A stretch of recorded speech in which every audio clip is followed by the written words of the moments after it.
Hi guys and welcome back to the channel Deepak Yadav education. तो guys UPSC का prelims 2023 का जो पेपर है वो हो चुका है समाप्त। काफ़ी सारे लोगों ने ये जो क्वेश्चन पेपर है वो देख लिया होगा, अभी भी काफ़ी सारे लोग होंगे जिन्होंने नहीं देखा होगा। तो ये वीडियो मैं क्रिएट कर रहा हूँ ताकि सभी लोगों तक पूरा जो ये क्वेश्चन पेपर कैसा आया है वो पूरा पैटर्न जो है पहुँच सके।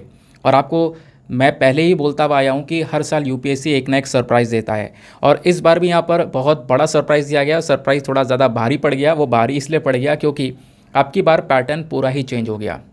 पिछले साल हमने इस पैटर्न की झलक देखी थी। पिछले साल इस तरीके के एक दो तीन क्वेश्चंस देखने को मिले थे, लेकिन अभी जो है पूरा का पूरा पेपर उसी दो तीन क्वेश्चंस के ऊपर बेस्ड है। मतलब अगर स्टेटमेंट भी आपको समझ में आ रही है तो आपको जो ऑप्शंस है वो कंफ्यूज कर सकते हैं, लेकिन फिर भी अगर आप देखोगे तो पेपर का जो लेवल है वो मॉडरेट टू डिफ़िकल्टी लेवल पर ही देखने को मिल सकता है। कुछ क्वेश्चंस ऐसे हैं जो कि यहाँ पे बहुत ही डिफ़िकल्ट हैं और कुछ क्वेश्चंस थोड़े बहुत इजी भी हैं। इजी बहुत कम क्वेश्चंस आपको देखने को मिलेंगे। हर जगह पर आपके पास में एक कॉन्सेप्ट क्लैरिटी होनी चाहिए। वो चीज़ें हम आगे वीडियो में डिस्कस करेंगे। काफ़ी लोग बोल रहे थे सर कट ऑफ कितना जाने वाला है, बहुत सारे मैसेजेस मैं सुबह से रिसीव कर रहा हूँ। तो लमसम देखो जो कट ऑफ है वो लगभग हम 82 से लेकर 86 में कह सकते हैं कि हाँ इतना कट ऑफ जाने वाला है। ज़्यादा यहाँ पर नहीं जाएगा क्योंकि ऑब्वियसली जो क्वेश्चन पेपर है थोड़ा सा डिफ़िकल्ट देखने को मिलेगा। वो धीरे धीरे करके जब मैं आपको एनालिसिस दूंगा तब आपको समझ में आएगा। वीडियो थोड़ा सा लेट है, ये मैं जानता हूँ, मैं उसके लिए माफ़ी चाहूँगा, लेकिन थोड़ा सा यहाँ पर टाइम लगा है चीज़ों को अच्छे से एनालाइज करने में। ऊपर ऊपर से मैं आपको बता सकता था, ऊपर ऊपर से बताकर निपटा कर मैं सुबह ही वीडियो डाल सकता था, बट पैटर्न को एनालाइज करना, देखना कि हमने कितना पढ़ा था कितना नहीं पढ़ा था, वो चीज़ भी काफ़ी ज़्यादा इंपॉर्टेंट होती है। मैं आपको दिखाने वाला हूँ कि कितने क्वेश्चन हम लोगों के जो हम पढ़ते हैं डेली बेसिस पर, वीडियोस हम क्रिएट करते हैं, उनमें से डायरेक्टली आए हैं। कितने question directly statement to statement में आपको चीज़ें दिखाऊंगा। कौन सी तारीख को आया था वो भी तारीख भी मैं आपको एग्जैक्टली दिखाने वाला हूँ, ठीक है। क्योंकि काफ़ी लोगों के मैसेजेस मैंने रिसीव किया कि सर क्या करूँ, मतलब पढ़ के गए थे सब चीज़ें फिर भी यहाँ पर नहीं आया है ना, इस प्रकार की चीज़ें देखने को मिल रही हैं। तो एक चीज़ और मेंशन करना चाहूँगा, अगर क्वेश्चन पेपर डिफ़िकल्ट है तो सभी लोगों के लिए, आपके लिए ही नहीं है, बस सभी के लिए डिफ़िकल्ट है। अगर आपने मुश्किल से यहाँ पर 80 क्वेश्चन अटैम्प्ट किए हैं, 60 क्वेश्चन अटैम्प्ट किए हैं, तो सभी ने इतना किया होगा। अगर आप पढ़ के गए हो तो सभी के लिए वो वैसे ही है। ध्यान रखना, ऐसा नहीं कि आपके लिए डिफ़िकल्ट है, इसलिए परेशान होने की ज़रूरत नहीं है। केवल अपने आप को मत समझो कि यार मुझे कुछ नहीं आता है, नहीं, सभी लोगों के लिए वो क्वेश्चन पेपर ऐसा ही है। चलो देखेंगे एग्जैक्टली यहाँ पर क्या है। पहले उससे मैं आपको मोटा मोटा बता दूँ कि कहाँ कहाँ से कितने कितने क्वेश्चन पूछे गए हैं। आर्ट एंड कल्चर से लगभग कह सकते हो 9 क्वेश्चंस आए हैं। उसके बाद में हिस्ट्री के 4 क्वेश्चंस देखने को मिलेंगे। आर्ट एंड कल्चर हिस्ट्री दोनों मिक्स करके पूछे गए हैं। पॉलिटी के 15 क्वेश्चंस आपको देखने को मिलेंगे एज यूजुअल। करंट अफेयर के 11 क्वेश्चंस हैं। 11 क्वेश्चंस मतलब जो एग्जैक्टली करंट अफेयर से डायरेक्टली पूछे गए हैं। उसके अलावा और भी बहुत सारे करंट के क्वेश्चंस हैं जहाँ पर स्टैटिक पार्ट को मिक्स कर दिया गया है, ठीक है, मिक्स करके पूछा गया है। तो वो थोड़ा सा अलग लेवल के हो जाएंगे, वो भी आगे मैं आपको बताऊंगा। इकोनॉमी के 17 क्वेश्चंस हैं। हाँ, उनमें से कुछ क्वेश्चंस बहुत ज़्यादा डिफिकल्ट भी आपको देखने को मिलेंगे। साइंस एंड टेक के 8 क्वेश्चंस हैं। उसके अलावा जोग्राफी के 32 क्वेश्चंस। मैं आपको एक चीज़ क्लियरली बता दूँ, इस बार जिसका भी जोग्राफी ऑप्शनल था या ऑप्शनल अभी अब देंगे तो वो प्रीलिम्स 100% क्लियर करने वाले हैं। क्यों? इस बार ज्योग्राफी, एनवायरमेंट, इकोलॉजी के 32 क्वेश्चंस पूछे गए हैं। एनवायरमेंट भर भर के पूछा गया है। स्पीशीज़ के बारे में, जो अलग अलग एनिमल्स पढ़ते हैं, रेंजेस पढ़ते हैं, बहुत सारे क्वेश्चंस पूछे गए हैं। इंटरनेशनल रिलेशंस के 4 क्वेश्चंस हैं। मैप से कई सारे क्वेश्चंस पूछे गए हैं डायरेक्टली। मैं आपसे रोज़ाना बोलता हूँ ना द हिंदू के वीडियो में, आज इस लोकेशन को मैप में जाकर देख लेना, वो थोड़ा सा इंपॉर्टेंट हो जाता है। क्यों? वो आज आपको इस वीडियो में पता चलेगा। आगे बढ़ते हैं, अब क्वेश्चंस को एनालाइज करना स्टार्ट करते हैं। सबसे पहला question, consider the following statement. आपको यहाँ पे 3 स्टेटमेंट दी गई हैं और पूछा गया है इनमें से कितनी स्टेटमेंट करेक्ट है, कौन सी स्टेटमेंट करेक्ट है। ये नहीं पूछा, ध्यान से सुनना, how many of the statements given above are correct, कितनी स्टेटमेंट सही हैं, ये पूछा गया है। तो जैसे 3 स्टेटमेंट है तो पूछा गया है इसमें से कोई एक स्टेटमेंट सही है, या कोई 2 स्टेटमेंट सही हैं, या तीनों सही हैं, या इनमें से कोई स्टेटमेंट सही नहीं है। तो इसके लिए आपको कॉन्सेप्ट क्लैरिटी होना ज़रूरी है। चलो पहला स्टेटमेंट देखते हैं, जो झेलम रिवर है क्या वो वोलार लेक के थ्रू पास होती है। दूसरा स्टेटमेंट, जो कृष्णा रिवर है क्या वो डायरेक्टली केवल कोलेरू लेक को ही फीड करती है, कोलेरू झील को भरती है। Third, meandering of Gandak river formed Kanwar lake, यानी कि जो ये गंडक नदी है ना, इस तरीके से घुमावदार जिसको हम बोलते हैं उसको मेंडरिंग बोला जाता है। तो वो जो घुमावदार गंडक नदी है क्या वो कन्वर लेक को बनाती है। तो बताना था कौन सा स्टेटमेंट सही है। दोस्तों आंसर्स बताने से पहले मैं आपको कुछ छोटी छोटी चीज़ें बताना चाहता हूँ, प्लीज़ उस पर थोड़ा ध्यान देना, जिससे आप ये समझ सको कि हाँ हमने कितना कुछ डिस्कस किया था अपने वीडियोज़ में जहाँ से डायरेक्टली क्वेश्चंस फंसे हैं। ये देखो टेलीग्राम चैनल है, और ये जो जितने भी ऊपर ग्रुप दिख रहे हैं आपको, ये तीनों के तीनों पब्लिकली अवेलेबल हैं। आप सर्च करोगे आपको ये तीनों ग्रुप पब्लिकली मिल जाएंगे। एक मेरा पर्सनल ग्रुप भी है, ठीक है, ये वाला आप देख पा रहे होंगे, दीपा यादव एजुकेशन पर्सनल। तो ये जो पर्सनल ग्रुप है इसमें भी मैं सारा डेटा शेयर करता हूँ। जो आपका द हिंदू का PDF मिलता है ना, वो डेटा सब इस ग्रुप में मैं शेयर करता हूँ। और उसी प्रकार का हमारे पास में एक प्राइवेट पेड ग्रुप भी है। पेड ग्रुप जो कि मैं मतलब अभी नहीं चलाता हूँ, ऑब्वियस सी बात है। मतलब पेड ग्रुप मैंने लगभग 1.5 साल पहले स्टार्ट किया था, कुछ बच्चों के लिए कुछ इश्यूज़ आ गए थे चैनल पर उस वजह से। तो जब वो इश्यूज़ ठीक हो गए तो मैंने paid group as it is रहने दिया और रोक दिया था ये। तो तब से यहाँ पर इस पर 168 मेंबर्स जुड़े हुए हैं और अभी तक जुड़े हुए हैं। वो यहाँ पे डेली कंटेंट शेयर करता हूँ जो मैं आपको रोज़ पढ़ाता हूँ। फॉर एग्जांपल आज द हिंदू का पेपर था, तो द हिंदू का 28 मई का न्यूज़पेपर मैंने कवर किया है। उससे रिलेटेड मैंने आज क्या क्या पढ़ाया आपको, सेंगोल के बारे में पढ़ाया, उसके अलावा नीति आयोग के बारे में पढ़ाया। तो आप ये सारा कंटेंट देख पा रहे होंगे, ठीक है। सेंट्रल विस्टा प्रोजेक्ट पढ़ाया, ये सब कुछ आपको दिख रहा होगा। और सबसे पहली चीज़, जब मैं इस प्रकार से कंटेंट को ऊपर नीचे कर रहा हूँ ना, तो आप यहाँ पर देख पा रहे होंगे एक तारीख लिखी हुई आ रही होगी। ये जो मैंने सर्कल बनाया यहाँ पे तारीख लिखी हुई होगी, अब देखना। तो ये 28 मई लिखी हुई आ रही है, ठीक है। अभी मैं इसको नीचे करता हूँ तो 27 मई, इसको और नीचे करता हूँ तो 26 मई। इस प्रकार से यहाँ पे पिछले लगभग 1.5-2 साल का कंटेंट इस पर्टिकुलर पेड ग्रुप में पड़ा हुआ है, जो कि कुछ बच्चों को यहाँ पर एक्सेस मिल जाता है इसका। जो उन्होंने यहाँ पर पेमेंट किया था उनके लिए यहाँ पर ग्रुप बना हुआ था बहुत पहले, तब उसके बाद मैंने बंद कर दिया था 1 महीने बाद ही। और सिमिलर कंटेंट आपको यहाँ पर ये देखने को मिल जाएगा मेरे इस दीपा यादव एजुकेशन पर्सनल वाले चैनल पर। बिल्कुल सेम कंटेंट मैं यहाँ पर भी डेली बेसिस पर शेयर करता हूँ। तो इससे होता क्या है कि मैं अगर आज देख रहा हूँ कि मुझे चेक करना है, कीवर्ड्स डाल के समझना है कि मैंने क्या पढ़ा है क्या नहीं पढ़ा है, तो मैं उसको आराम से पता कर सकता हूँ। फॉर एग्जाम्पल अब हम अपने क्वेश्चन को सॉल्व करते हैं। क्वेश्चन क्या था? क्वेश्चन ये था कि जो झेलम नदी है वो वुलार लेक से पास होती है, पहला स्टेटमेंट। दूसरा स्टेटमेंट, कृष्णा नदी डायरेक्टली कोलेरू नदी को भरती है। तो इन दोनों स्टेटमेंट को समझना होगा, क्या ये सही है। इसको समझने के लिए मैं आपको डायरेक्टली बताता हूँ क्या हमने पढ़ा या नहीं पढ़ा है, मैं आपको समझाता हूँ। मैं सीधा झेलम नदी टाइप करता हूँ, अगर पढ़ा होगा तो यहाँ पे आ जाएगा, ठीक है। मैंने झेलम टाइप किया, आप यहाँ पर देख पा रहे होंगे ये हमने पढ़ा है बहुत बार। 30 जनवरी के बाद 15 अक्टूबर, उससे पहले भी कई बार हम लोगों ने पढ़ा है। अब उसके बाद टाइप करते हैं कोलेरू लेक, ठीक है। कोलेरू लेक यहाँ पर टाइप करते हैं। क्या कोलेरू लेक के बारे में पढ़ा है? बिल्कुल पढ़ा है। 2 जनवरी को पढ़ा है। 2 जनवरी को देखो मैंने 2 जगह पर शेयर कर रहा है, क्योंकि मैं दोनों जगह पर इस ग्रुप में डेटा को शेयर करता हूँ। फिर उसके बाद में हम लोगों ने पिछले साल भी इसको पढ़ा है, आप तारीख देख पा रहे होंगे 2022 का है। तो इस बार भी हम लोगों ने यहाँ पे मतलब दोनों ग्रुप में मैंने शेयर कर रखा है एग्जैक्टली। तो ये मैंने आपको एक मैप दिखाया था कोलेरू लेक का, ठीक है। यहाँ पर आपको कोलेरू लेक आंध्र प्रदेश में देखने को मिलेगी, यहाँ पर पुलिकट लेक देखने को मिलेगी। तो आप एग्जैक्टली जाकर मतलब कि 2 जनवरी का वीडियो देखोगे तो आपको एग्जैक्टली समझ में आएगा। उसके बाद हम लोगों ने यहाँ पे 12 अप्रैल 2022 को एक प्रीवियस ईयर का क्वेश्चन लिया था। 2010 में भी यहाँ पर एक क्वेश्चन पूछा गया था। उसके अंदर मैंने आपको डायरेक्टली क्या क्या समझा रखा है। पहले हम समझते हैं वुलार लेक के बारे में, ठीक है। पहला स्टेटमेंट क्या दिया गया था कि झेलम नदी वुलार लेक से पास होती है। देखो यहाँ पे वुलार लेक के बारे में आपको पढ़ाया गया है। वुलार लेक एक सबसे बड़ी फ्रेश वाटर साफ पानी की झील है इंडिया में, जो कि कश्मीर वैली में आपको देखने को मिलेगी, ठीक है। उसके बाद में इसका जो बेसिन बना है वुलार लेक का, वो टेक्टोनिक एक्टिविटी की वजह से बना है, भूकंप की वजह से बना है। उसके बाद में इस लेक को, इस झील को कौन भरता है? तो झेलम नदी, एग्जैक्टली लिखा हुआ है यहाँ पर, is fed by Jhelum river. Jhelum नदी यहाँ पर इसको भरती है, तो झेलम नदी यहाँ से पास होती हुई जाती है। क्लियर हो गया। अब दूसरा यहाँ पर क्या है? कृष्णा नदी डायरेक्टली कोलेरू लेक को फीड करती है। डायरेक्टली वर्ड यूज़ हुआ है, ध्यान रखना, बहुत ध्यान से पढ़ना है। अब यहाँ पर कोलेरू लेक के बारे में भी आपको पढ़ाया गया है। देखो कोलेरू लेक एक कह सकते हो सबसे बड़ी फ्रेश वाटर झील है इंडिया के अंदर में, जो आंध्र प्रदेश में है, और ये लोकेटेड है कृष्णा एंड गोदावरी डेल्टास के बीच में। तो कृष्णा और गोदावरी के बीच में है ये एग्जैक्टली लोकेटेड। तो ये डायरेक्टली यहाँ पर कोलेरू लेक को नहीं भरती है, कोलेरू लेक को डायरेक्टली नहीं फीड करती है, ध्यान रखना, क्योंकि आंध्र प्रदेश के कृष्णा और वेस्ट गोदावरी डिस्ट्रिक्ट्स दोनों के बीच से यहाँ पर जा रही होती है, ठीक है। तो ये भी आपने ध्यान में रखना है कि मतलब हमारा पहला वाला स्टेटमेंट तो सही है, लेकिन दूसरा वाला स्टेटमेंट गलत है, ये हमें क्लियरली पता चल रहा है। लेकिन क्या थर्ड वाला स्टेटमेंट सही है? देखो थर्ड वाले स्टेटमेंट के बारे में हमने पढ़ा नहीं है, लेकिन मैं आपको एग्जैक्टली बता दूँ तो थर्ड वाला स्टेटमेंट भी सही है।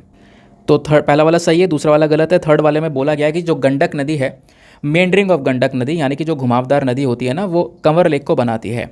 क्या ऐसा सही है? हाँ, तो यहाँ पर ये थर्ड वाला स्टेटमेंट सही है।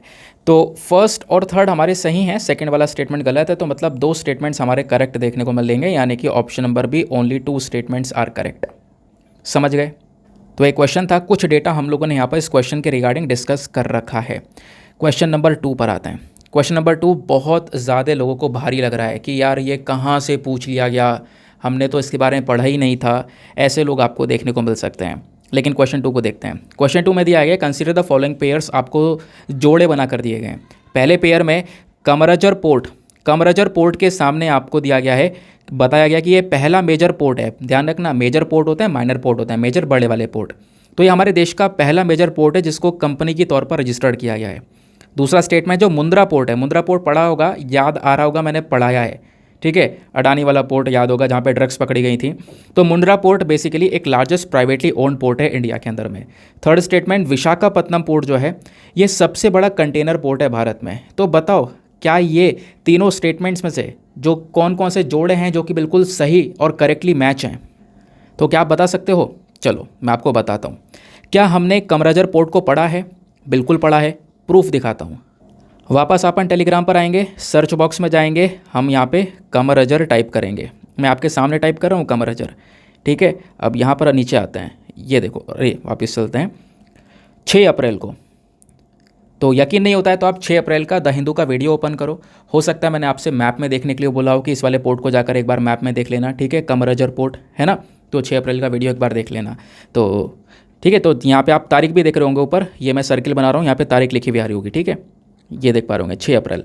तो कमरजर पोर्ट क्या लिखा है? कमरजर पोर्ट बेसिकली क्या है, स्टेटमेंट में बोला गया है कि ये भारत का पहला मेजर पोर्ट है, पहला सबसे बड़ा पोर्ट है। लेकिन यहाँ पे आप देखो, ये जो मैंने पिक्चर शेयर किया इसमें डायरेक्टली क्या लिखा हुआ है, Kamarajar port is the 12th major port of India. Directly वहाँ पे क्वेश्चन में लिखा है फर्स्ट मेजर पोर्ट, यहाँ पे क्या है 12th मेजर पोर्ट। सीधा सीधा यहाँ पर पहला स्टेटमेंट हो जाता है गलत ना। दूसरा पोर्ट कौन सा था? मुंद्रा पोर्ट। देखो मुंद्रा पोर्ट के बारे में क्या पढ़ा है हमने? बिल्कुल पढ़ा है। अब उसको मुझे पता है सर्च कैसे करना पड़ा है, गोल्डन ट्रायंगल के नाम से, क्योंकि गोल्डन ट्रायंगल और गोल्डन क्रीसेंट मैंने आपको पढ़ा है, याद आ रहा होगा, जहाँ पे ड्रग्स सबसे ज़्यादा यहाँ पे प्रोड्यूस की जाती हैं। बहुत बार हमने पढ़ रखा है। और उसी समय पर यहाँ पे तारीख देख रहे होंगे आप, एग्जैक्टली ये लिखा हुआ रहा होगा 12 अगस्त, ठीक है। यहाँ पे लिखा हुआ रहा होगा 12 अगस्त। 12 अगस्त को मैंने आपको पढ़ाया था, क्योंकि वहाँ पर ड्रग्स पकड़ी गई थी। ये पिक्चर आप देख पा रहे होंगे, न्यूज़ है उस समय की। एक सेकेंड को दूसरा पिक्चर मैं आपको दिखाता हूँ, ठीक है। ये आप देख पा रहे होंगे, यहाँ पे मैंने आपको मुंद्रा पोर्ट के बारे में एग्जैक्टली एक्सप्लेन किया हुआ है और बताया है एग्जैक्टली मैंने आपको कि मुंद्रा पोर्ट जो है, क्योंकि यहाँ पे ड्रग्स पकड़ी गई थी, ये हमारा प्राइवेटली ओन्ड पोर्ट है। अडानी पोर्ट आपको ये देखने को मिलेगा। तो पहला स्टेटमेंट तो हो जाता है गलत, सीधा सीधा हमने यहाँ पर पढ़ रखा है इसके बारे में। दूसरा स्टेटमेंट हो जाता है यहाँ पर सही, ये भी पढ़ रखा है। थर्ड स्टेटमेंट विशाखापत्तनम सबसे बड़ा कंटेनर वाला पोर्ट इंडिया में, ऐसा नहीं है। जवाहरलाल नेहरू वाला पोर्ट आपको कंटेनर पोर्ट सबसे बड़ा देखने को मिलेगा। तो यहाँ पर एग्जैक्टली आप सेकंड वाले पे तो कंफर्म हो। तो यहाँ पे जो आपका आंसर निकल कर आएगा कि कौन सा पेयर सही है, आप यहाँ पर सीधा ओनली 1 पेयर लगा सकते हो, क्योंकि आपको कॉन्फिडेंस है कि हाँ ये वाला तो बिल्कुल एग्जैक्टली सही है, ठीक है। हालांकि स्टेटमेंट्स आपको थोड़ा डिफिकल्ट देखने को मिलेंगे, लेकिन जहाँ जहाँ पर आपको श्योर होंगे आपने यहाँ पर थोड़ा सा रिस्क लेना पड़ेगा ना। उसके बाद यहाँ पर 2 क्वेश्चन हमने सॉल्व किए, डायरेक्टली पूछे गए। थर्ड क्वेश्चन देखो, अब ये भी क्वेश्चन काफ़ी सारे लोगों को डिफिकल्ट लग रहा है कि यार हम कैसे सॉल्व कर सकते हैं ये वाला क्वेश्चन, ठीक है। अब यहाँ पे क्या पूछा गया है, कंसिडर द फॉलोइंग। आपको 4 चीज़ें दी गई हैं, aerosols, foam agent, fire retardants या लुब्रिकेंट्स। 4 चीज़ें देने के बाद में आपसे पूछा गया है, in making how many of the above are hydrofluorocarbons used. इनमें से किन चीज़ों में हाइड्रोफ्लोरोकार्बन यूज़ किया गया है या यूज़ किया जाता है? हाइड्रोफ्लोरोकार्बन आपने पढ़ा होगा तो डेफिनेटली आएगा इसका आंसर। पिछले साल हमने पढ़ा है, चलो देखते हैं प्रूफ के साथ में। सीधा क्या करेंगे, अपन टाइप करेंगे सर्च बॉक्स में जाकर हाइड्रोफ्लोरोकार्बन, हाइड्रोफ्लोरो। अभी मैं आपके सामने टाइप करूँगा तो थोड़ा थोड़ा समय लगेगा, ठीक है। तो सर्च बॉक्स में मैंने क्या करा, लिख दिया हाइड्रोफ्लोरोकार्बन। अब जैसे मैंने सर्च बॉक्स में हाइड्रोफ्लोरोकार्बन लिखा, आपके सामने आ गया। आपका पढ़ा है 10 जनवरी को, 16 सितंबर को पिछले साल, फिर यहाँ पर 16 सितंबर को दिख रहा होगा, 18 जुलाई को। इस प्रकार से हमने कई बार हाइड्रोफ्लोरोकार्बन्स के बारे में डिस्कशन किया हुआ है। और ये क्यों डिस्कस किया था, फॉर एग्जांपल मैं आपको टॉपिक भी दिखा देता हूँ। टॉपिक ये था क्योंकि टॉपिक ओजोन होल पाया गया था, ओजोन लेयर में यहाँ पर एक छेद पाया गया था, उसकी वजह से हमने यहाँ पर इसको डिस्कस किया था, ठीक है। ये आपको न्यूज़ भी पता चल गई है। अब यहीं पर मैंने आपको ओजोन लेयर के बारे में समझाया, ओजोन लेयर ख़त्म होने के इफ़ेक्ट्स क्या हो सकते हैं ह्यूमन हेल्थ के ऊपर, मैं वो चीज़ें समझाई। और यहीं पर आपको बताया भी गया था कि जो ओजोन डिप्लीटिंग सब्सटेंस है, यानी कि जो ओजोन लेयर है ना, इसको और क्या चीज़ ख़त्म कर रही है, तो हाइड्रोफ्लोरोकार्बन जैसी चीज़ें भी यहाँ पर ख़त्म कर रही हैं, ठीक है। इसमें क्लोरोफ्लोरोकार्बन ही है, हाइड्रोफ्लोरोकार्बन भी आपको यहाँ पर देखने को मिल जाता है। ये एग्जैक्टली यहाँ पे लिखा हुआ है हाइड्रोक्लोरोकार्बन, टॉपिक के ऊपर में हाइड्रोफ्लोरोकार्बन्स के बारे में। अब देखो वो जो सब्सटेंस है ना, ये कहाँ पे यूज़ किए जाते हैं? तो अलग अलग चीज़ों में। फॉर एग्जांपल फोमिंग एजेंट, आपके क्वेश्चन में फोमिंग एजेंट है, हाँ है। फायर एक्सटिंग्विशर क्वेश्चन में है। एरोजोल है, यहाँ पे भी है, ठीक है। अब फोमिंग एजेंट है तो ऑब्वियस सी बात है, यहाँ से आप अंदाज़ा लगा सकते हो कि उसमें लास्ट वाला जो ऑप्शन है वो ल्यूब्रिकेंट है। ल्यूब्रिकेंट मतलब चिकनाइयों में भी यहाँ पे यूज़ होता है, बिल्कुल उसमें भी यहाँ पे हाइड्रोफ्लोरोकार्बन का यूज़ किया जाता है। तो इन सब चीज़ों में यूज़ होता है, डायरेक्टली आपको यहाँ पर ये चीज़ें यहाँ से मिल जाती हैं, ठीक है। तो हाइड्रोफ्लोरोकार्बन केस में यूज़ होता है, aerosol, foaming agent, fire retardant और ल्यूब्रिकेंट्स में यूज़ होता है। That is why option number D आपका ऑल 4 करेक्ट हो जाएगा। 3 क्वेश्चन हो गए जो डायरेक्टली हम वीडियो से सॉल्व कर सकते थे। चौथा क्वेश्चन देखो, चौथा क्वेश्चन यहाँ पर क्वेश्चन नंबर 37, ये पॉलिटी का क्वेश्चन है। क्वेश्चन क्या है? With reference to finance bill and money bill, कई बार आपको पढ़ाया है। तो फाइनेंस बिल और मनी बिल जो इंडियन पार्लियामेंट में होते हैं, इसको लेकर 3 स्टेटमेंट्स हैं, बताओ कौन सा स्टेटमेंट सही है। पता नहीं कैसे यार बीच में वीडियो रुक गया था, खैर मैं आपको वापस से दिखाता हूँ, आई डोंट नो। यहाँ पे देखो ये वाला जो क्वेश्चन है ना, ये 37 का जो आंसर है वो है आंसर नंबर सी। तीनों के तीनों स्टेटमेंट सही हैं। अब तीनों स्टेटमेंट में सही है, यहाँ पर आप देख पा रहे होंगे। देखते हैं पहला स्टेटमेंट क्या बोलता है कि जब लोकसभा फाइनेंस बिल को ट्रांसमिट करता है राज्यसभा में, तो राज्यसभा उस फाइनेंस बिल को अमेंड कर सकता है और रिजेक्ट भी कर सकता है। देखते हैं अपन ने क्या किया, सिंपल से आए यहाँ पर और जाकर सर्च बॉक्स में टाइप करेंगे फाइनेंस बिल, पढ़ा होगा तो बिल्कुल सामने आएगा। एक सेकंड रुक जाओ, ये हमने टाइप किया और ये आ गया। कब का पढ़ा है यहाँ पर आपको एग्जैक्टली दिखेगा। फाइनेंस बिल क्या है, 28 मार्च को पढ़ा है। 28 मार्च को, कि दोनों ग्रुप में सेंड करता हूँ तो दोनों में आपको ये दिखाई पड़ रहा होगा। उसके अलावा फाइनेंस बिल के बारे में और कब का पढ़ा है, उसके अलावा यहाँ पर 6 फरवरी को हम लोगों ने पढ़ा है, उससे पहले भी पढ़ रखा है, ठीक है। उसके अलावा खैर अभी यहाँ पर इतनी इन्फॉर्मेशन मिल चुकी है तो यहाँ से देखते हैं। तो फॉर एग्जांपल हमने 28 मार्च को ये पढ़ा है, तो ओपन कर लेते हैं। देखो ये फाइनेंस बिल की डेफिनेशन दिख रही होगी, यहाँ पे आपको ये ऊपर तारीख भी दिख रही होगी 28 मार्च, ठीक है। अब हम ऊपर चलते हैं। ये फाइनेंस बिल मनी बिल क्या होता है, मैंने आपको यहाँ पर ये पिक्चर के साथ में पढ़ाया है और दोनों वीडियोज़ में पढ़ाया है। तो पहला स्टेटमेंट ने क्या बोला था कि जब लोकसभा फाइनेंस बिल को राज्यसभा में भेजेगा तो राज्यसभा उसको अमेंड और रिजेक्ट कर सकता है। सीधा सीधा लिखा हुआ है, ये आप देख पा रहे होंगे ऊपर फाइनेंस बिल, इधर मनी बिल है। मनी बिल को यहाँ पे अमेंड और रिजेक्ट नहीं किया जा सकता, लेकिन फाइनेंस बिल को अमेंड और रिजेक्ट दोनों किया जा सकता है। दूसरा स्टेटमेंट देखो, व्हेन द लोकसभा, जब लोकसभा एक मनी बिल को, ऊपर तो फाइनेंस बिल था, अब मनी बिल को राज्यसभा में ट्रांसफर करेगा तो राज्यसभा मनी बिल को ना ही अमेंड कर सकता है ना रिजेक्ट कर सकता है, केवल रिकमेंडेशन दे सकता है। ऑब्वियसली अभी हमने डिस्कस किया है, बिल्कुल बराबर वाला।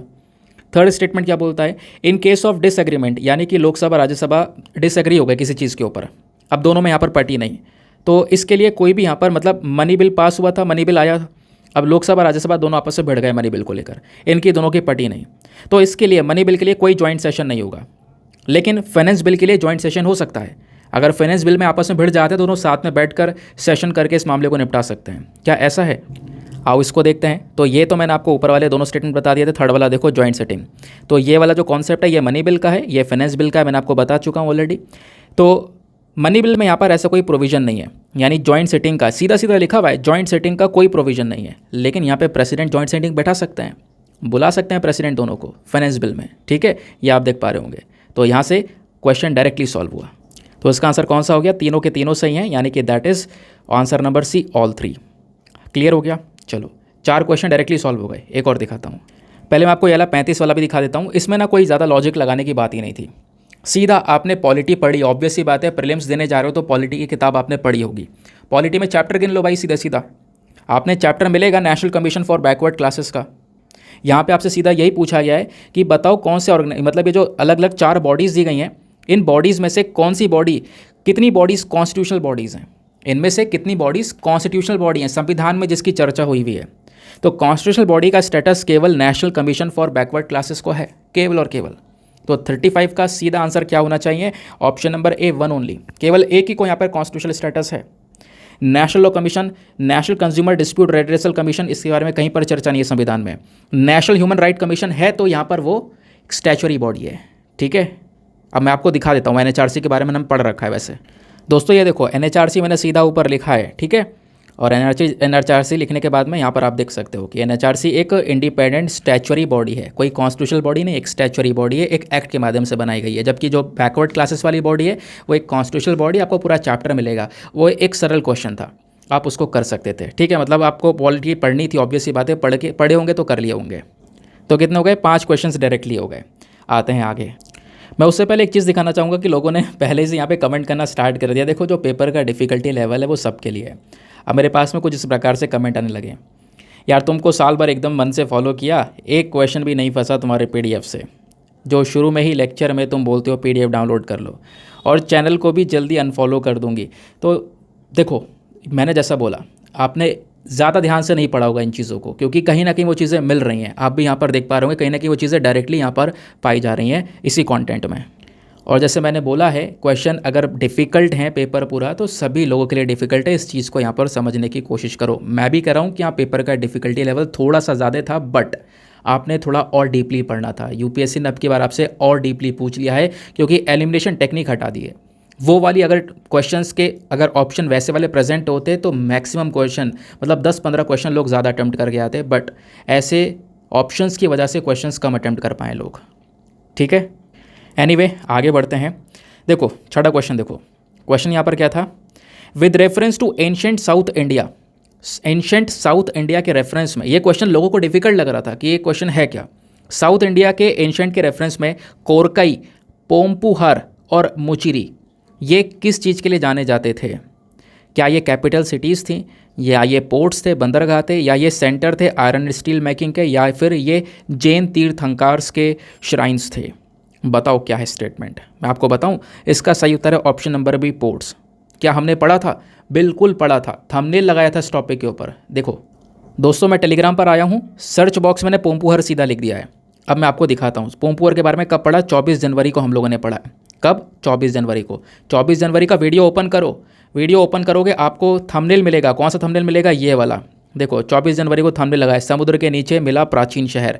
ठीक है, और वहीं पर हमने पोम्पुहर पोर्ट के बारे में डिस्कस किया है। ये सीधा लिखा हुआ दिख रहा होगा पोम्पुहर, तारीख देख लो, तारीख ऊपर, ये 24 जनवरी लिखे है। ठीक है, ये 24 जनवरी दिख रहा होगा। तो यहाँ पे मैंने आपको पोम्पुहर पोर्ट की लोकेशन दिखाई है। इस पोर्ट से थोड़ी सी दूर पर समुद्र के अंदर ये शहर मिला था, इस वजह से ये थंबनेल लगाया गया था। तो इसका सही उत्तर ये बंदरगाह है। ये देखो, द हिंदू ने इसके ऊपर आर्टिकल भी कवर किया था एंशिएंट पोर्ट सिटी ऑफ पोम्पुहर। ठीक है, देख रहे हो ना। तो ये तारीख है 24 जनवरी। तो 6 क्वेश्चंस हो गए डायरेक्टली। आगे आते हैं। अब यार पेपर पता नहीं कैसा इंक लगा हुआ है इस पर, लेकिन आप इस वाले क्वेश्चन को देखो। ये क्वेश्चन बहुत ही सरल था।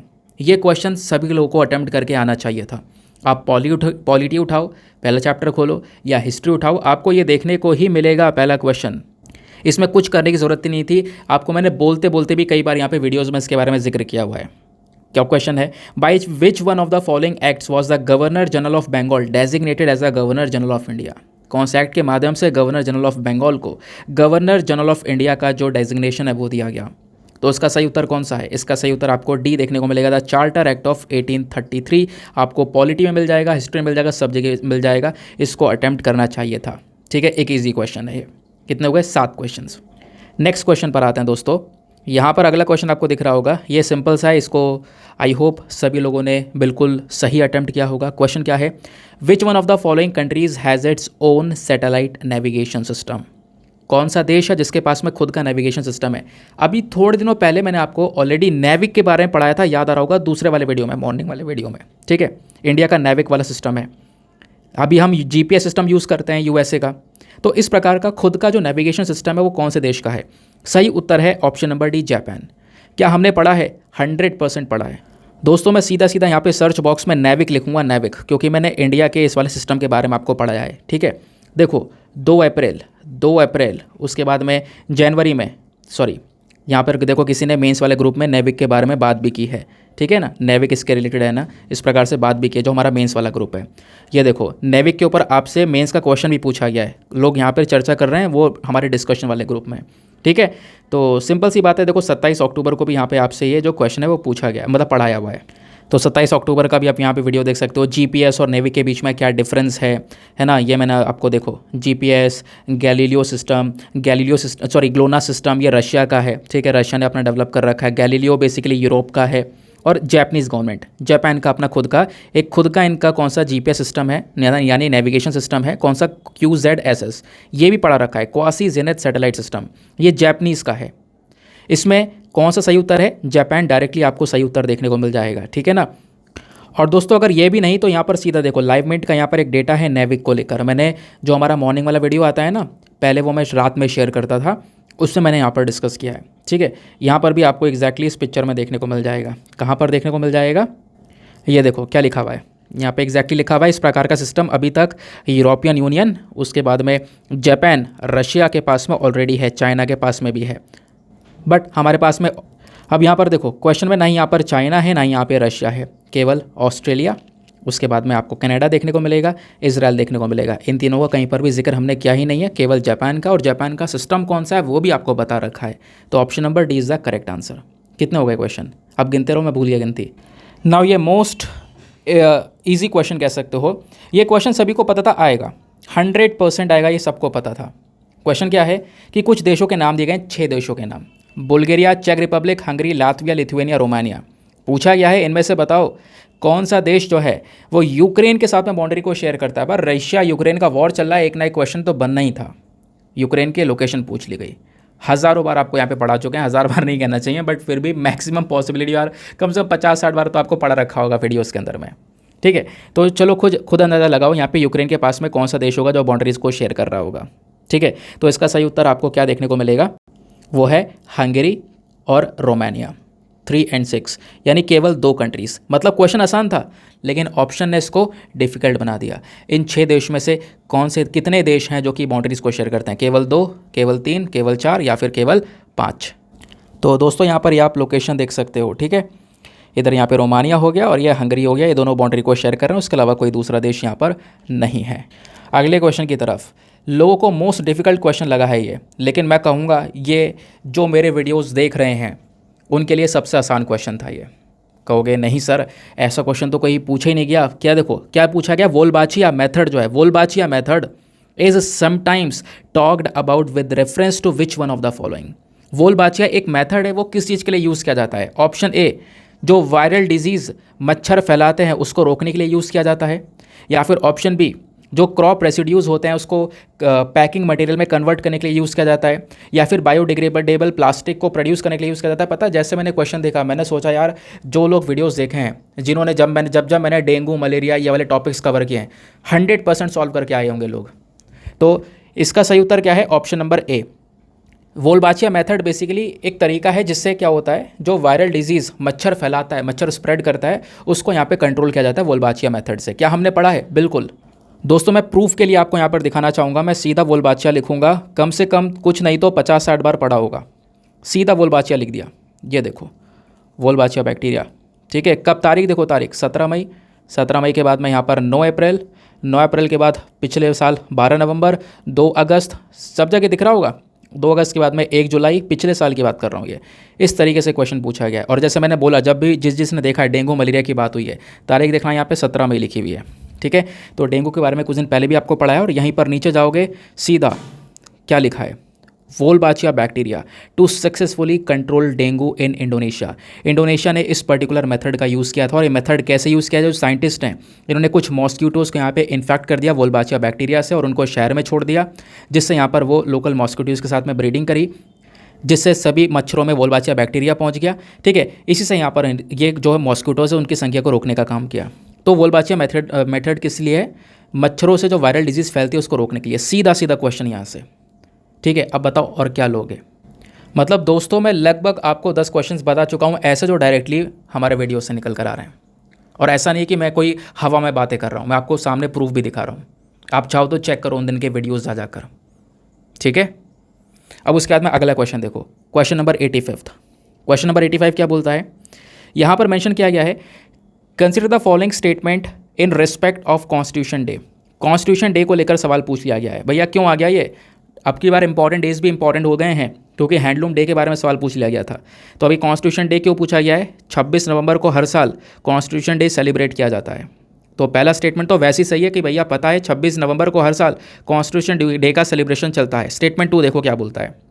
स्टेटमेंट 2 बोलता है कि 26 नवंबर 1949 में जो कॉन्स्टिट्यूएंट असेंबली है भारत की, इन्होंने एक ड्राफ्टिंग कमेटी को सेटअप किया था डॉक्टर BR अम्बेडकर जी के चेयरमैनशिप के अंडर में, ताकि वो संविधान को तैयार कर सकें। कोई लॉजिक बन रहा है, कोई सेंस बन रहा है इस बात का। अभी मैं आपको आगे बताता हूँ क्यों मैं ये बात क्यों बोल रहा हूँ। दोनों स्टेटमेंट को देखा आपने, अब नीचे यहाँ पर आपको ऑप्शन दिए गए, ये थोड़ा खतरनाक ऑप्शन है, फिर भी ये उस वाले ऑप्शन से सही है। यहाँ पे क्या है ऑप्शन में, ऑप्शन ये बोलता है बोथ स्टेटमेंट 1 और statement 2 are correct and statement 2 is the correct explanation of statement 1। फिर उसके बाद में second, both statement 1 statement 2 are correct, statement 2 is not the correct explanation of statement 1। उसके बाद में यहाँ पर statement 1 is correct but statement 2 is not correct. D, statement 1 is incorrect but statement 2 is correct. But यहाँ पे आप देखोगे तो पहला स्टेटमेंट तो सही है बट दूसरा स्टेटमेंट आपको गलत देखने को मिलेगा। कैसे समझते हैं। फिर से अपन क्या पाएंगे, थंबनेल कह रहा हूँ, सर्च बॉक्स में, और 26 नवंबर लिखेंगे क्योंकि हमें 26 नवंबर से सर्च करना है। तो 26 नवंबर अपन ने सर्च किया।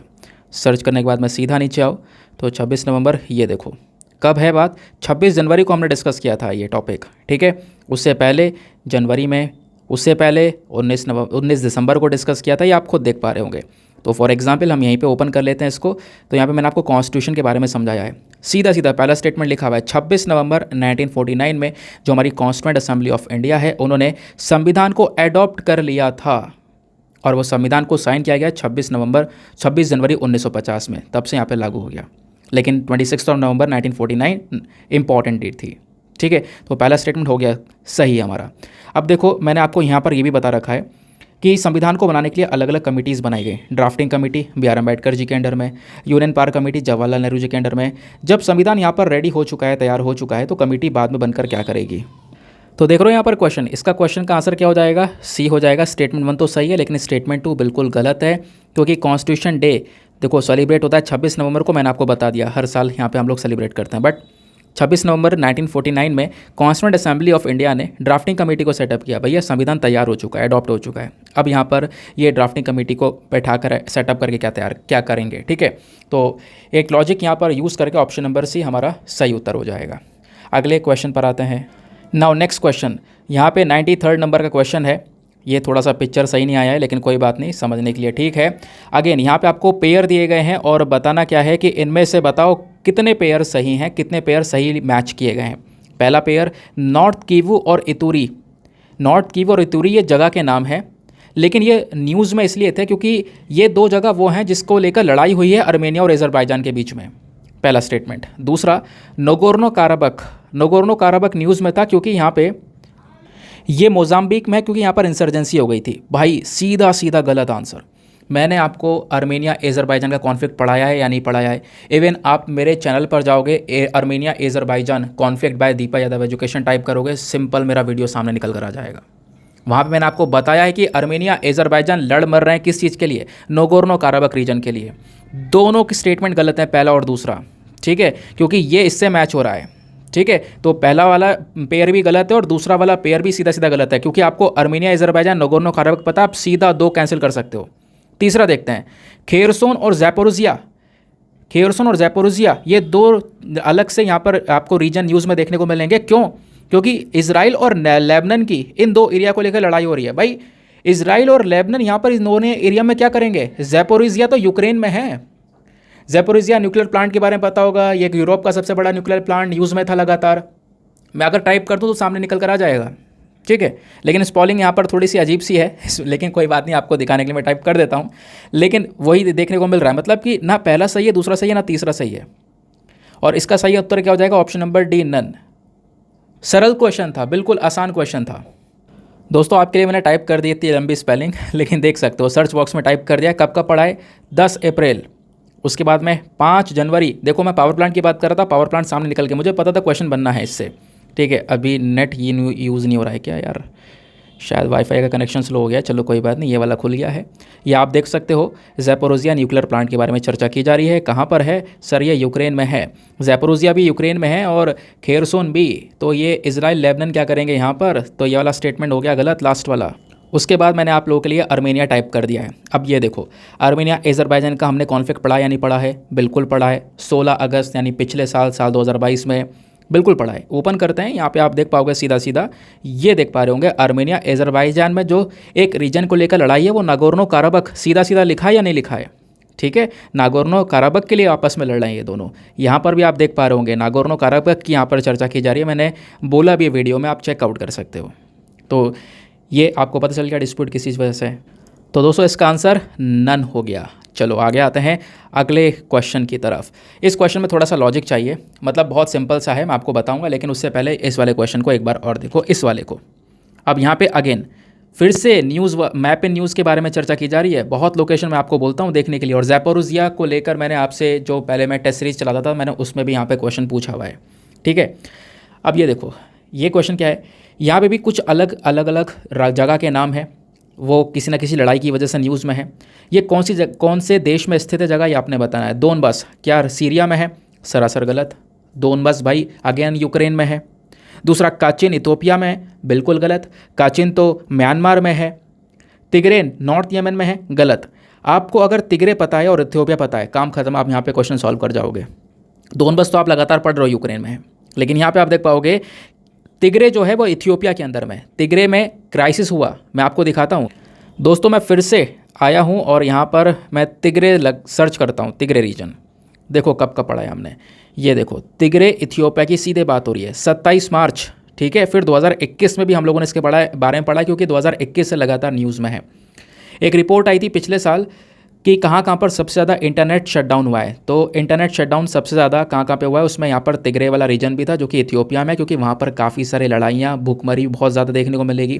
तिग्रे के बराबर में सोमालिया है, वहाँ पर भी बहुत ज़्यादा भूखमरी देखने को मिल जाएगी, है ना। तो ये आपको देखने को मिलेगा कि by end of 2022 people in Tigray, यानी इथियोपिया के लोग जो हैं, उन्होंने भी 2 साल तक कम से कम जो इंटरनेट ब्लैकआउट है वो यहाँ पर फेस किया है। उसके अलावा तिग्रे को लेकर पूरा क्राइसिस मैंने यहाँ पर, इथियोपिया का पूरा क्राइसिस आपको एक समय पर समझा रखा है, ये आप लोग देख पा रहे होंगे, ठीक है। क्लियर हो गया। तो अगेन इस क्वेश्चन को भी आप आराम से सॉल्व कर सकते थे। कितने हो गए क्वेश्चन, 12-13 क्वेश्चन तो हो ही गए होंगे आराम से यहाँ पर इस वीडियो से निकलते हुए। अगले क्वेश्चन को देखो। नेक्स्ट क्वेश्चन क्या है, इन रिसेंट ईयर्स, पिछले कुछ सालों में कुछ देशों के नाम हैं, चैड, गिनिया, माली, सूडान। ये ना इंटरनेशनल अटेंशन में है, दुनिया भर की यहाँ पे नज़र है इन देशों के ऊपर में। ये किस कारण की वजह से न्यूज़ में है? ऑप्शन ए, क्या यहाँ पे बहुत सारा रेयर अर्थ मेटल मिला है, रेयर अर्थ एलिमेंट्स मिले हैं। ऑप्शन बी, क्या जो चाइनीज़ मिलिट्री बेसिस है वो यहाँ पर बनाए गए हैं, चाइना ने अपने मिलिट्री बेस बनाए। ऑप्शन सी, क्या सहारा डेजर्ट यहाँ पे साउथवर्ड साइड में बढ़ता चला गया है इन कंट्रीज़ में। या फिर ऑप्शन डी, क्या यहाँ पर सक्सेसफुल कू हुआ है, कू मतलब तख्ता पलट हुआ है। सही उत्तर कौन सा है भाई? सीधा सीधा सही उत्तर है ऑप्शन नंबर डी, सक्सेसफुल कू, तख्ता पलट। सूडान के बारे में हम पढ़ते जा रहे हैं, सूडान के बारे में आपको थोड़े दिनों पहले पढ़ा, याद आ रहा होगा।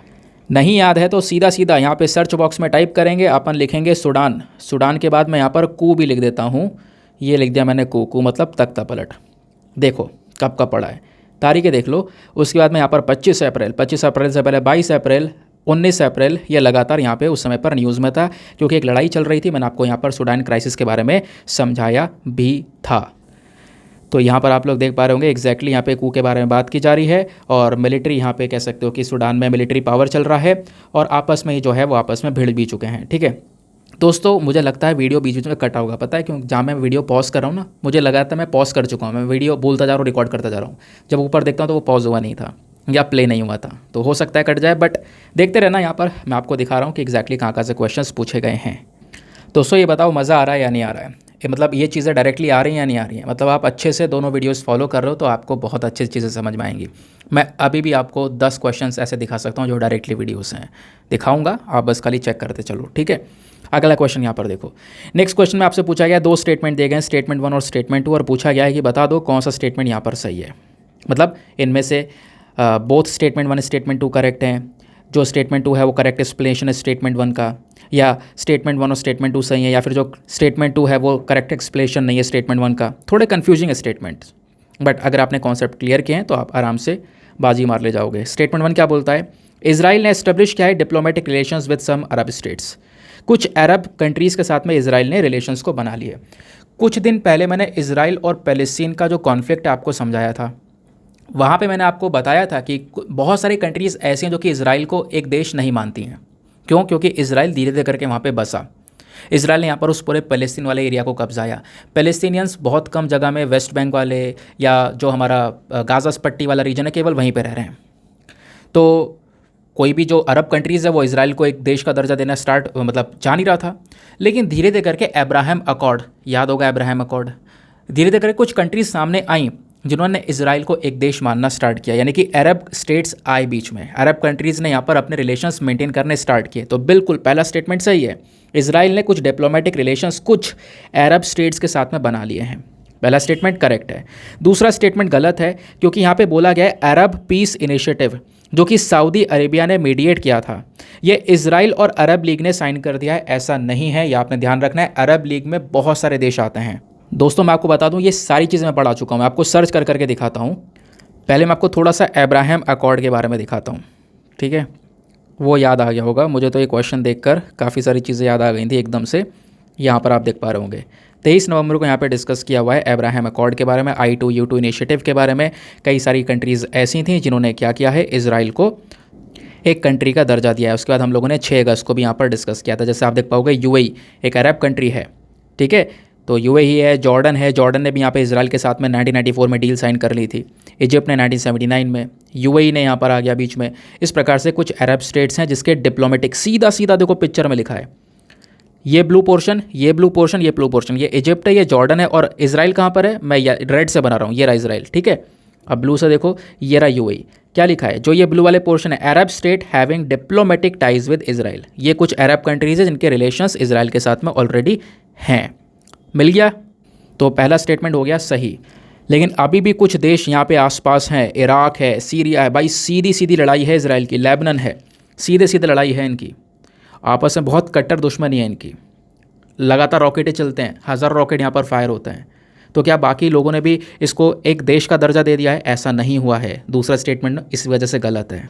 देखो मैंने स्टेटमेंट में यहाँ पे सर्च बॉक्स में अरब लीग लिख दिया है।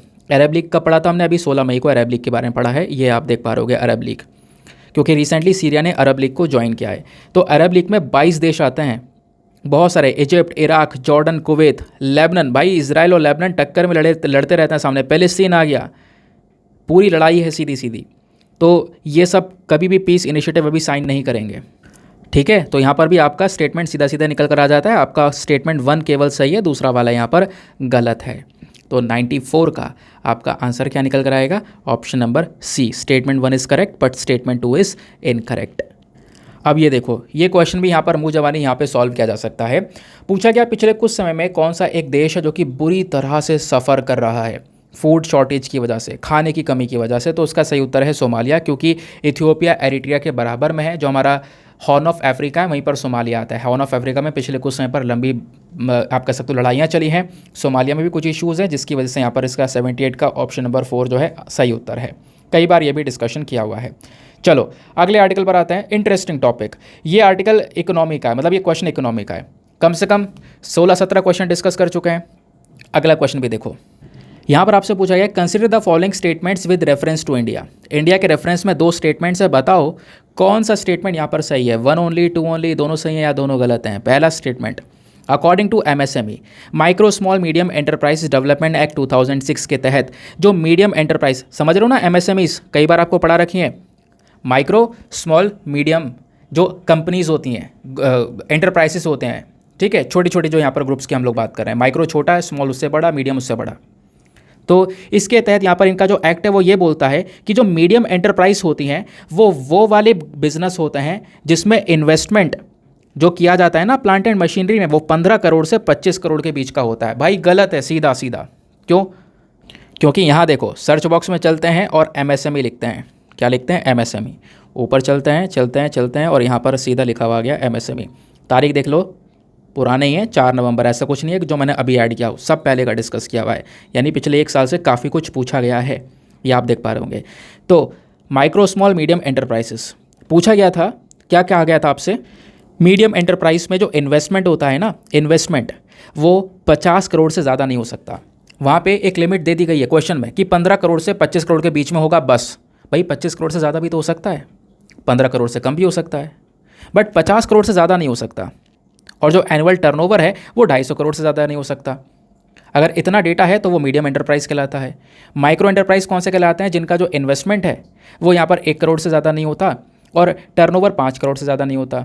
स्मॉल एंटरप्राइज कौन से होते हैं? जिनका इन्वेस्टमेंट 10 करोड़ से ज़्यादा नहीं होता और जो एनुअल टर्नओवर है वो 50 करोड़ से ज़्यादा नहीं होता। समझ गए इस बात को? तो यहाँ पर आप देख पा रहे होंगे इन्वेस्टमेंट की बात की गई थी। इन्वेस्टमेंट आपको क्वेश्चन पूछा गया 15 से 25 करोड़, ऐसा नहीं है भाई 25 करोड़ से ऊपर भी इन्वेस्टमेंट हो सकता है, 25 करोड़ से नीचे भी हो सकता है, 15 करोड़ से नीचे भी हो सकता है। तो आपका पहला वाला स्टेटमेंट हो जाता है गलत। ठीक है, तो आपने सीधा सीधा आंसर मिल गया। दूसरा स्टेटमेंट देखें, जितने भी बैंक लोन्स होते हैं जो एमएसएमई को दिए जाते हैं उनको क्वालिफाई किया जाता है अंडर द प्रायोरिटी सेक्टर। अब आपने इकोनॉमी के अंदर प्रायोरिटी सेक्टर ज़रूर पढ़ा होगा भाई, कुछ तो स्टैटिक पढ़ के गए होंगे, किताबें पढ़ के तो जाना पड़ेगा ही ना। इकोनॉमी किताब पढ़ी होगी, एनसीईआरटी पढ़ी होगी। प्रायोरिटी सेक्टर्स कौन होते हैं? प्रायोरिटी सेक्टर्स वो इंडस्ट्रीज़ होती हैं जहाँ पे हमारी जो इंडियन गवर्नमेंट है, रिजर्व बैंक है, वो यहाँ पर उसको देखते हैं कि ये इंडस्ट्रीज़ हमारे नेशनल कंट्री के लिए, हमारे नेशनल फंडामेंटल नीड्स के लिए एक सबसे बड़ी ग्रोथ है, ग्रोथ के लिए बहुत इंपॉर्टेंट है। ठीक है, तो बिल्कुल यहाँ पर जो बैंक लोन्स यहाँ पर एमएसएमई के लिए अंदर क्वालिफाई किए जाते हैं वो प्रायोरिटी सेक्टर के तहत क्वालिफाई किए जाते हैं। तो 71 का जो आंसर हो जाएगा वो आपका ऑप्शन नंबर 2 हो जाएगा। ठीक है, तो 2 वाला यहाँ पर ऑप्शन नंबर बी यानी 2 only is the correct answer. समझ गए? तो ये भी डायरेक्टली क्वेश्चन आपका बन गया है। वोल्बाचिया हम ऑलरेडी डिस्कस कर चुके हैं। अगला क्वेश्चन, नेक्स्ट क्वेश्चन, इसको आप लॉजिकली सॉल्व कर सकते थे। लॉजिकली किस तरीके से? क्वेश्चन क्या है? With reference to coal based thermal power plants in India. जो coal based thermal power plants होते हैं भारत में, उसको लेकर 3 स्टेटमेंट्स है, बताओ इनमें से कौन सा कितने स्टेटमेंट सही हैं। पहला स्टेटमेंट कि जितने भी कोल पावर प्लांट्स हैं, जो हमारे पावर प्लांट्स लगे हुए हैं अलग अलग जगह पे जहाँ पे कोयला जलाकर बिजली का उत्पादन हम कर रहे हैं, उनमें से कोई सा भी कोल प्लांट समुद्र के पानी का यूज़ नहीं करता। ऐसा नहीं है, बहुत सारे कोल पावर प्लांट हैं जो कि समुद्र के किनारे लगाए गए हैं, है ना। तो पहला स्टेटमेंट हो गया गलत। दूसरा यहाँ पे स्टेटमेंट देखो, दूसरा स्टेटमेंट ने बोला क्या है? None of them is set up under the water stress district. मतलब कोई भी कोल पावर प्लांट ऐसा नहीं है हमारे देश में जो कि वाटर स्ट्रेस डिस्ट्रिक्ट में, मतलब कि जिस भी एरिया में पानी की कमी हो वहाँ पर आपको कोल पावर प्लांट नहीं देखने को मिलेगा। ऐसा नहीं है, राजस्थान में आपको देखने को मिल जाएगा। ठीक है, तो दूसरा स्टेटमेंट भी यहाँ पर गलत है। तीसरा स्टेटमेंट, इनमें से कोई भी यहाँ पे प्राइवेटली ओन्ड नहीं है। नहीं, काकरापारा आपको देखने को मिलेगा। कुछ पावर प्लांट ऐसे हैं जो कि प्राइवेटली ओन्ड भी हैं। ठीक है, बहुत सारे हैं, उनमें से कोई तो प्राइवेटली ओन्ड होगा ना। प्राइवेट सेक्टर के पास में भी यहाँ पर थोड़ी इक्विटी का पावर है। तो यहाँ पे तीनों स्टेटमेंट्स आपको रॉन्ग देखने को मिलेंगे। ऑप्शन नंबर डी नन, इसको यहाँ पर एज इट इज सॉल्व कर सकते थे। ठीक है, थोड़ा लॉजिक लगाकर, बट हमने न्यूक्लियर पावर प्लांट्स के बारे में पढ़ रखा है। मैं आपको बता दूं, मैंने आपको पहले पढ़ा रखा है, आप सर्च करोगे मिल जाएगा। ठीक है, यहाँ पर आप देखो मैंने 6 मई को और से पहले ही पढ़ा रखा है। आपको मैंने पूरा का पूरा इंडिया में न्यूक्लियर एनर्जी का स्टेटस क्या है वो यहाँ पर समझा रखा है। न्यूक्लियर एनर्जी यहाँ पर 5वीं लार्जेस्ट एनर्जी है। कौन कौन से पावर प्लांट के बारे में आपको यहाँ पर दिखा रखा है। ठीक है, ककरापर एटॉमिक पावर प्लांट, उसके बाद में यहाँ पर पूरा मैंने आपको पिक्चर प्रोवाइड करवा रखा है। ठीक है, बहुत सारे जो पावर प्लांट्स है जस्ट समुद्र के पास में ही यहाँ पे आपको लोकेटेड देखने को मिल जाएंगे। तो हमने ऑलरेडी डिस्कस कर रखा है इसके बारे में। मैं थोड़ा सा यार ना उधर जाते इधर जाके उधर आना पड़ा इधर आना पड़ा, इस चक्कर में थक गया, लेकिन वीडियो भी थोड़ा लंबा हो गया है। लेकिन कोई बात नहीं, आपने ये देखना ज़रूरी है कि हाँ वीडियो कितना इंपॉर्टेंट है। ठीक है, ये आप लोग समझ चुके होंगे। पिछले साल भी ऐसा ही रिजल्ट था, पिछले साल भी हमने ये डिस्कस किया था। अगेन एक ऐसा टॉपिक, बहुत आसान क्वेश्चन, मतलब ग्रीन हाइड्रोजन के बारे में पूछा गया है। सीधा सीधा ग्रीन हाइड्रोजन के रेफरेंस में 3 स्टेटमेंट दिए गए हैं कि बताओ इनमें से कितने स्टेटमेंट सही है। पहला स्टेटमेंट, जो ग्रीन हाइड्रोजन है उसका हम डायरेक्टली एज अ फ्यूल की तरह इस्तेमाल कर सकते हैं इंटरनल कंबस्शन में। सही बात है भाई, बता रखा है ग्रीन हाइड्रोजन बनता है। ग्रीन हाइड्रोजन को हम लोग कैसे बनाते हैं आपको ये भी पढ़ा रखा है। पानी को स्प्लिट किया जाता है, पानी को हम बांट देते हैं 2 भाग में, ऑक्सीजन अलग हाइड्रोजन अलग। इलेक्ट्रिसिटी का यूज़ करके वाटर को स्प्लिट किया जाता है, और वाटर को स्प्लिट करने के लिए जो इलेक्ट्रिसिटी यूज़ की जाती है वो हम लोग रिन्यूएबल एनर्जी वाली यूज़ करते हैं, जिससे कोई पोल्यूशन नहीं हो रहा है। तो ना वहाँ पे पोल्यूशन हो रहा है, ना ग्रीन हाइड्रोजन बनने में पोल्यूशन हो रहा है, और ग्रीन हाइड्रोजन हमारे पास में बनकर आ जाएगा, उसको आप एज अ फ्यूल यूज़ कर सकते हो। दूसरा, यहाँ पर ग्रीन हाइड्रोजन को आप हीट और पावर जनरेटर की तरह यूज़ कर सकते हो। सही बात है। तीसरा स्टेटमेंट, ग्रीन हाइड्रोजन को आप हाइड्रोजन फ्यूल सेल में यूज़ कर सकते हो अपने गाड़ी के चलाने के लिए। भाई बना किस लिए रहे हैं? इसलिए तो बना रहे हैं कि भाई ताकि जो यहाँ पे कोयला है पेट्रोल है इसके ऊपर डिपेंडेंसी थोड़ी कम कर सकें, इसलिए तो ग्रीन हाइड्रोजन के ऊपर काम चल रहा है। और किस लिए चल रहा है? हज़ारों बार पढ़ चुके हो आप। तो इसका सही उत्तर कौन सा हो जाएगा? Option number C, all 3 is the correct. अब आप सोच रहे होंगे ऐसे हवा हवा में बता दिया ये वाला, क्या ये नहीं पढ़ाया था? क्या पढ़ाया था? देखो सर्च कर लेते हैं एक बार, मैं आपको चेक करवा देता हूँ। ठीक है, अब बार बार सर्च करने में समय लग गया, वीडियो थोड़ा लंबा हो चुका है, आप लोग भी देख रहे होंगे। तो यहाँ पे आप देख पाओगे यार, ग्रीन हाइड्रोजन को लेकर आप पहले क्वेश्चन भी लिख चुके हो। मेंस में देखो, मेंस वाले ग्रुप में डिस्कशन चल रहा है ग्रीन हाइड्रोजन को लेकर। ये देखो कोई डिस्कशन कर रहा है, अपने मिशंस के बारे में बता रहा है। तो ये कई बार हमने डिस्कस किया है ग्रीन हाइड्रोजन यार। तो 21 मई हो गया, 20 मई हो गया, उससे पहले यहाँ पर ये तारीखें देख पा रहे होंगे आप लोग, 18 मई हो गया, है ना। ग्रीन हाइड्रोजन सीधा सीधा ये लिखा हुआ है, और यहाँ पे कैसे बनता है मैंने आपको ये भी बता रखा है। ग्रीन ग्रे सब हाइड्रोजन के बारे में बता रखा है। हाइड्रोजन एक एनर्जी करियर है, कोई एनर्जी सोर्स नहीं है, आपको पता होगा। ये देखो it can be use in fuel cells to generate electricity, power और हीट। यहीं पर गेम खत्म हो गया। एक स्टेटमेंट ने तीनों के जवाब दे दिए, आपके क्वेश्चन के तीनों के जवाब दे दिए एक स्टेटमेंट ने, सीधा सीधा। समझ गए? देखो, आप ग्रीन हाइड्रोजन का यहाँ पर यूज़ कर सकते हो पेट्रोलियम रिफाइनिंग में, फर्टिलाइज़र प्रोडक्शन में। उसके बाद में यहाँ पर मतलब जो आज के समय पर जो हाइड्रोजन ज़्यादातर यूज़ होती है, हाइड्रोजन वो किस में यूज़ होती है? पेट्रोलियम रिफाइनिंग में, फर्टिलाइज़र प्रोडक्शन में, उसके बाद में ट्रांसपोर्टेशन में भी आपको यूज़ होती हुई नज़र आएगी। और हाइड्रोजन और जो फ्यूल सेल्स है वो डायरेक्टली हमें एनर्जी प्रोवाइड करवा सकते हैं, और आप इन हाइड्रोजन का यूज़ कर सकते हो इलेक्ट्रिसिटी को जनरेट करने के लिए। वही यहाँ पर ग्रीन हाइड्रोजन का यूज़ भी है, बट ग्रीन हाइड्रोजन को बनाने का तरीका यह है कि उससे कोई भी पोल्यूशन नहीं होगा। समझ गए इस बात को? सीधा सीधा यहाँ पे आपको इसका आंसर मिल जाता है। और यहाँ पर आप देख पा रहे होंगे, ठीक है, क्या लिखा है। मैं आपको, ये तो क्वेश्चन सॉल्व हो गया जो मैंने बताया था। अब मैं एक और क्वेश्चन आपको बताऊंगा ग्रीन हाइड्रोजन के बारे में। यहाँ पे इंडिया कंज्यूम करता है लगभग 6 million ton of hydrogen every year. हर साल हम 6 मिलियन टन हाइड्रोजन को कंज्यूम करते हैं। किस लिए? इंडस्ट्रियल इंडस्ट्रीज़ में, फर्टिलाइज़र में, रिफाइनरीज़ में।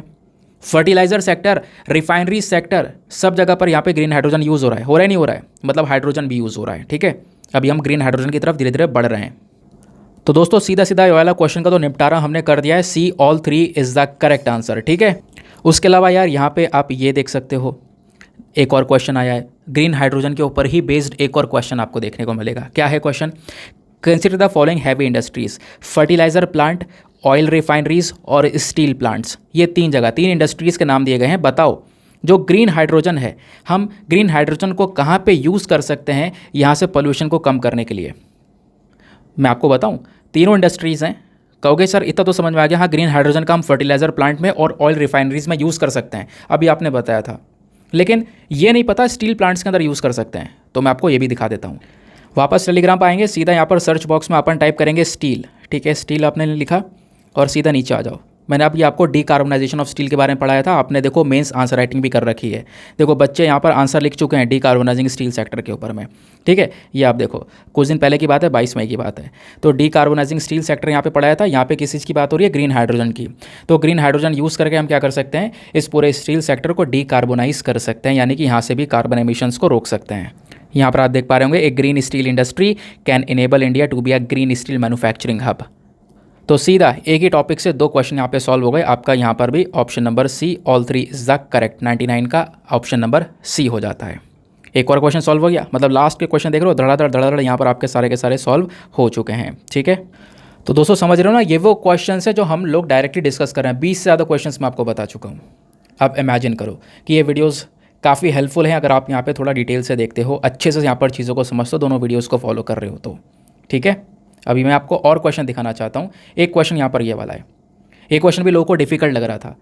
स्पेस के अंदर, अंतरिक्ष में कुछ ऑब्जेक्ट हैं, सेफाइट्स, नेबुला और साथ ही साथ में पल्सर।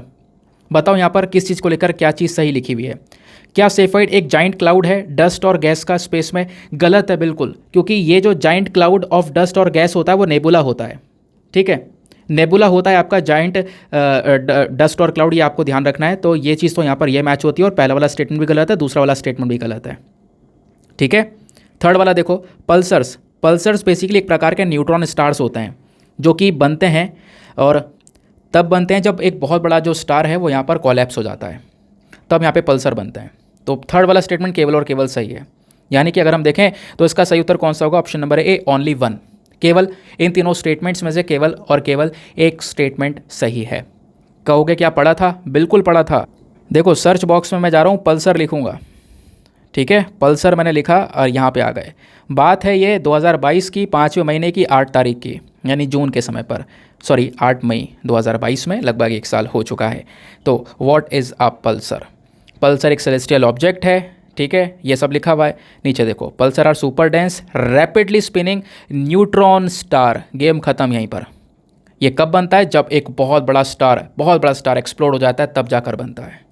ठीक है ना दोस्तों, ये देखो 8 तारीख को, उससे पहले भी यहाँ पर ये डिस्कस किया हुआ है। इवन मैंने एक पिक्चर भी शेयर किया हुआ है पल्सर्स को लेकर, ये आप देख पाओगे। तो 8 मई 2022 का वीडियो चाहो तो आप एक बार देख सकते हो। उस वीडियो में आपको यहाँ पे पल्सर का डिस्कशन जो है मिल सकता है। समझ गए ना भाई? मतलब यहाँ पर भी आपने कुछ ना कुछ पढ़ रखा है। अगले क्वेश्चन पर आते हैं। नेक्स्ट क्वेश्चन ये चलो थोड़ा सा टिपिकल हो जाएगा, बट एक क्वेश्चन ये और है। यहाँ पर क्या है? With reference to India consider the following statements. India के रेफरेंस में आपको बताओ कौन सा स्टेटमेंट सही है। पहला, जो स्तूपा का कॉन्सेप्ट है ये मतलब जो कॉन्सेप्ट ऑफ स्तूपा है ये बुद्धिस्ट है इन ओरिजिन। इसका ओरिजिन यहाँ पर बेसिकली बुद्धिज्म वाले कॉन्सेप्ट में देखने को मिलेगा। दूसरा, स्तूपा जो है जनरली एक रिपोजिटरी होता है रिलिक्स, यानी कि अवशेष यहाँ पर आपको देखने को मिलेंगे। थर्ड, स्तूपा एक वोटिव कॉमरेटिव स्ट्रक्चर देखने को मिलेगा बुद्धिस्ट ट्रेडिशन के अंदर में। ठीक है, हो सकता है यहाँ पर इसका आंसर क्या हो कि तीनों में से कौन सा सही हो सकता है ऑप्शन नंबर सी हो कि तीनों के तीनों सही हो, या फिर हो सकता है इसमें से ऑप्शन नंबर बी हो। अब मैं कंफर्म नहीं हूँ बट बी या सी हो सकता है, क्योंकि यहाँ पर जो कॉन्सेप्ट है स्तूपा का बिल्कुल ये बुद्धिस्ट है इन ओरिजिन। ये कॉन्सेप्ट बुद्धिस्ट है। ये 2 मई का वीडियो देखो और सीधा सीधा मेरे चैनल पर जाओगे, इंडियन एक्सप्रेस वाले वीडियो नहीं, मॉर्निंग वाले वीडियो में आपको पढ़ाया था सांची स्तूपा। ठीक है, और इवन मैं पहले भी कई बार द हिंदू के वीडियो में इसके बारे में ऑलरेडी डिस्कस कर चुका हूँ। तो सांची स्तूपा में देखो एग्जैक्टली यहाँ पर क्या लिखा हुआ है। जो स्तूपा होता है ना, इट इंश्राइंस रिलीजियस रिलिक्स और remains of the Buddha and is most reward disciplines. तो यहाँ पर जो रिलिक्स होते हैं, अवशेष होता है यहाँ पर, वो इस तरीके से स्तूपा में रखे होते हैं। ये रिपोजिटरी होता है रिलिक्स का। तो दूसरा स्टेटमेंट सीधा सीधा सही है। दूसरा स्टेटमेंट और पहला स्टेटमेंट भी सही है। जो कॉन्सेप्ट है स्तूपा का वो बेसिकली बुद्धिस्ट है इन ओरिजिन। अब हो सकता है थर्ड वाला भी सही हो, बट यहाँ पे फंक्शंस की जब बात हो रही है तो दोनों यहाँ पर कॉन्फ्लिक्टरी हो सकते हैं, बट हो सकता है थर्ड भी सही हो। लेकिन यहाँ पे आप देख पा रहे होंगे कि थोड़ा कन्फ्यूजन हो सकता है, लेकिन आपने कहीं ना कहीं इसके बारे में पढ़ा है। और केवल इतना ही नहीं, देखो मैंने सीधा सीधा यहाँ पे सर्च बॉक्स में लिखा स्तूपा, आप यहाँ पर देख पाओगे स्तूपा कई बार न्यूज़ में आ चुका है, क्योंकि अलग अलग जगह पर बुद्धिस्ट साइट्स पर स्तूपा पाया गया है, मिला है। ठीक है, अलग अलग जगह पर यहाँ पर स्तूपा मिले हैं, जैसे यहाँ पर आप देख पा रहे होंगे। ठीक है, ये बुद्धिस्ट साइट पर स्तूपा मिला था, ये एग्जैक्टली देख पाओगे, हमने डिस्कस भी किया था। क्लियर हो गई बात। अब उसका एक क्वेश्चन, ये डायरेक्टली यहाँ पर यूपीएससी का प्रीवियस ईयर क्वेश्चन है, सीधा यहाँ पर दोबारा घुमा के पूछ लिया। ये सिंपल सा आंसर है, आप मतलब लॉजिक लगाओगे, एकदम कड़ा सा कड़ा लॉजिक लगाओगे। देखो यार, आपने यूपीएससी एस्पिरेंट, एक बार मैंने भी एक क्वेश्चन देखा था तो मैंने एक बार में झट से यहाँ पर इसका आंसर दे दिया था। आप भी आराम से दे पाओगे क्योंकि आप रोजाना पढ़ रहे हो। क्वेश्चन क्या है, विच one of the following statement best reflects the chief purpose of constitution of a country. हमारे भारत देश का जो संविधान है उसका चीफ पर्पस क्या है, मेन, एक बहुत ज़्यादा मेन पर्पस क्या है। दूसरा मतलब स्टेटमेंट दिए गए पहला, क्योंकि यहाँ पर ये क्या करता है, जो इंपॉर्टेंट लॉज हैं उनके ऑब्जेक्टिव को डिटरमाइन करता है। दूसरा कि क्योंकि यहाँ पर ये एक पॉलिटिकल ऑफिस को क्रिएट करता है और सरकार को बनाता है। थर्ड, ये यहाँ पर सरकार की पावर्स को डिफाइन करता है और सरकार की पावर्स के ऊपर लिमिटेशन भी लगाता है। फोर्थ, ये सोशल जस्टिस, सोशल इक्वालिटी और सोशल सिक्योरिटी को भी सिक्योर करता है। लेकिन हम लोग बात कर रहे हैं, देखो चीफ को थोड़ा बोल्ड भी कर दिया यूपीएससी ने।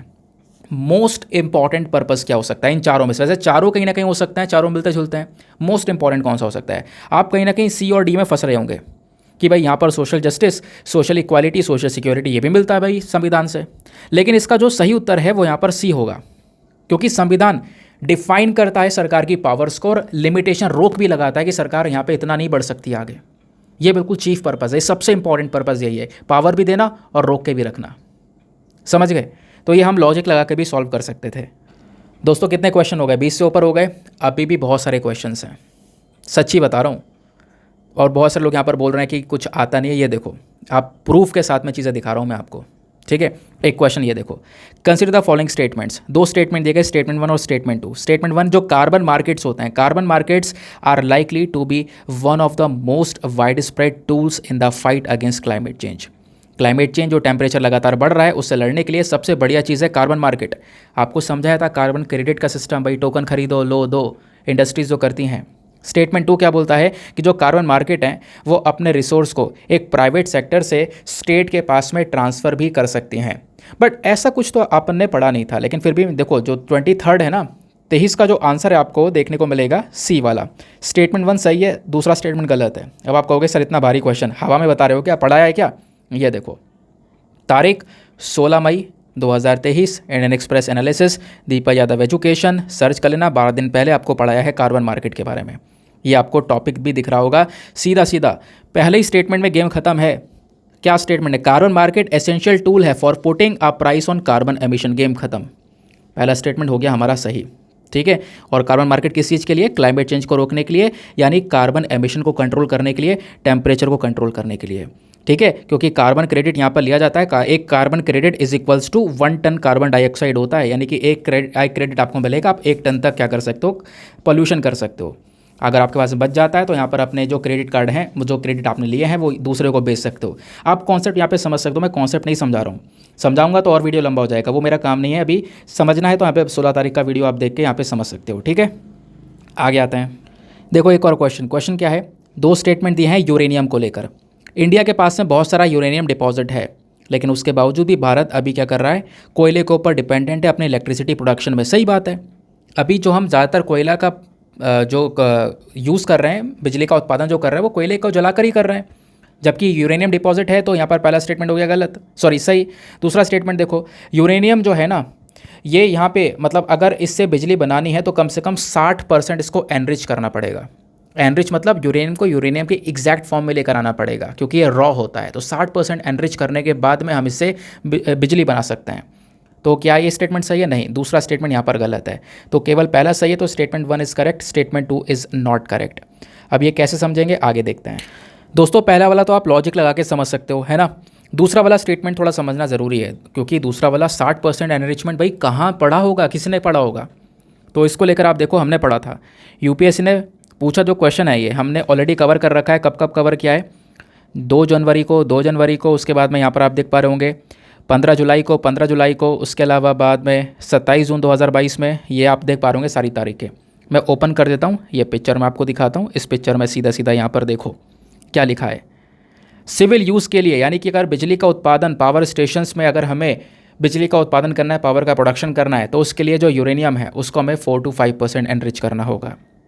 और मिलिट्री पर्पज़ के लिए बॉम्ब बनाना है, हथियार में यूज़ करना है, तो 90% एटलीस्ट यहाँ पे एनरिच करना होगा। समझ गए? तो इस वजह से दूसरा स्टेटमेंट हो जाता है रॉन्ग, कि भैया 60% हमें एनरिच करके कोई बॉम्ब थोड़ा बनाना है। ठीक है, यहीं पर यहाँ पे आप देख पाओगे चीज़ें क्लियर हो जाती हैं। क्वेश्चन क्लियर हो गया।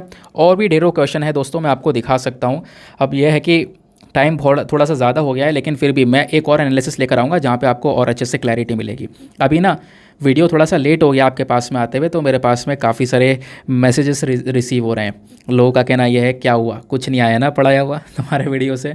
उन्हें ये नहीं पता कि मैं वीडियो अभी रिकॉर्ड कर रहा हूँ, लेकिन मैं दूसरे फ़ोन में मैसेज देख सकता हूँ, मैसेजेस मेरे पास में आ रहे हैं। अब कोई बात नहीं दोस्तों, चलो अब मैं वीडियो जब अपलोड कर दूंगा तो आप चेकआउट कर सकते हो। ठीक है, एक क्वेश्चन और है यहाँ पर, इसको चेक कर सकते हैं क्या बोला जा रहा है। क्वेश्चन नंबर 32, यहाँ पे बोला गया है, इंडिया में जो प्रिजन्स हैं, जो जेल हैं, वो मैनेज की जाती हैं स्टेट गवर्नमेंट के through with their own rules and regulations for the day to day administration of prisons. दूसरा स्टेटमेंट, इंडिया में जो जेलें हैं वो गवर्न की जाती हैं प्रिजन एक्ट 1894 के तहत, जो कि एक्सप्रेसली यहाँ पे जो जेल का जो पूरा सिस्टम है वो स्टेट गवर्नमेंट के अंडर में, यानी प्रोविंशियल गवर्नमेंट यानी स्टेट गवर्नमेंट के कंट्रोल में दे देता है। दोनों के दोनों स्टेटमेंट सही हैं। ठीक है, तो इसका यहाँ पर 32 का ए हो जाएगा। आपके दोनों स्टेटमेंट सही हैं।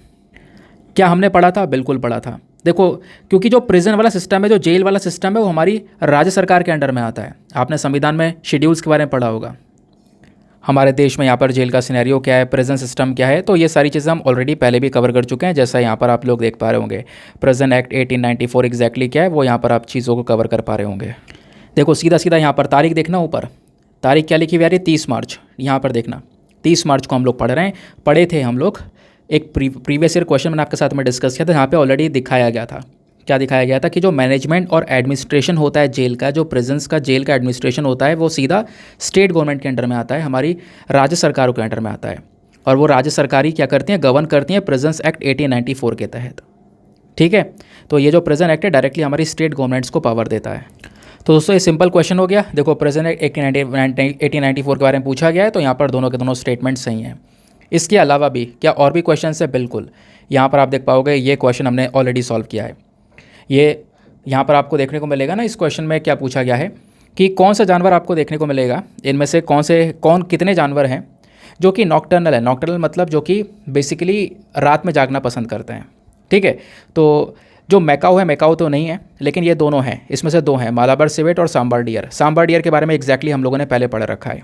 ठीक है, मालाबार सिवेट के बारे में नहीं पढ़ा है, बट सांबर डियर के बारे में पढ़ रखा है। चाहो तो मैं आपको एक बार सर्च करके दिखा दूँ सांबर डियर। एक सेकेंड रुको दोस्तों, ये हमने यहाँ पे सांबर डियर टाइप किया और ये हमने ओपन किया। सीधा सीधा देखो तारीख, देखो 22 जनवरी, यहाँ पे तारीख देखना 22 जनवरी दिखा होगा, सांबर डियर नॉकटर्नल एनिमल, सीधा सीधा यहाँ पर लिखा हुआ है। समझ गए ना। उसके अलावा मैं यहाँ पे आपको ये वाला भी दिखा सकता हूँ। इसका जो आंसर है यहाँ पर आपको देखने को मिलेगा नन। इसमें सारे के सारे जो स्टेटमेंट है वो गलत हैं। आपको 3 स्टेटमेंट दिए गए हैं। पहला स्टेटमेंट ईस्ट वेस्ट कॉरिडोर है under the golden quadrilateral project, ये आपको अगर नहीं भी पता है तो कोई बात नहीं, इसको छोड़ो।